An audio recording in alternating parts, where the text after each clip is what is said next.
Hello welcome. இனி எந்த படம் ரிவ்யூ பார்க்க போகிறேன்னா மார்க். மார்க் ஸ்டோரி என்னென்னா ஒரு நைட்டில் நடக்கிற விஷயம் தான். இதுக்கு முன்னாடி மேக்ஸ்னு படம் வந்துச்சுல, ஸோ அதே டைரக்டர் தான் இந்த படத்துக்கு பண்ணியிருக்கிறாரு. கிச்சா சுதீப் இன்ட்ரொடக்ஷன் வந்துட்டு நல்லா இருந்துச்சு. ஸ்டோரி பார்த்தீங்கன்னா 18 பசங்க வந்துட்டு கிட்னாப் பண்ணிடுவாங்க.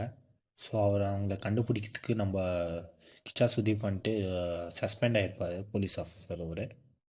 அந்த பசங்களை வந்துட்டு கண்டுபிடிச்சாரா இல்லையான்னு தான் படத்தோட கதை. அதுக்கப்புறமா என்னென்ன ஆச்சுன்னு தான் படத்தோட கதை. சுதீப்போட பர்ஃபார்மன்ஸ் பார்த்தீங்கன்னா நல்லா இருந்துச்சு, ரொம்ப நல்லா பண்ணியிருந்தார். ஆக்ஷன் சீக்வன்ஸ் எல்லாம் ரொம்ப நல்லா பண்ணியிருந்தார்.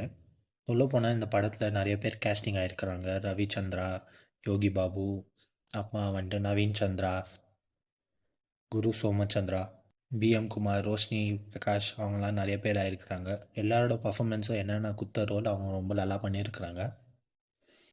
படத்தில் வந்துட்டு சில பாட்டுங்க எனக்கு ஒர்க் அவுட் ஆச்சு, சில பாட்டெல்லாம் எனக்கு ஒர்க் அவுட் ஆகலை.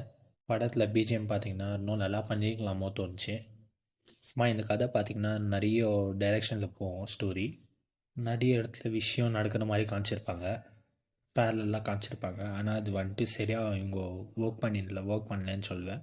ஒரு மாதிரி க்ளம்ஸி ஆகிட்டுருந்துச்சு.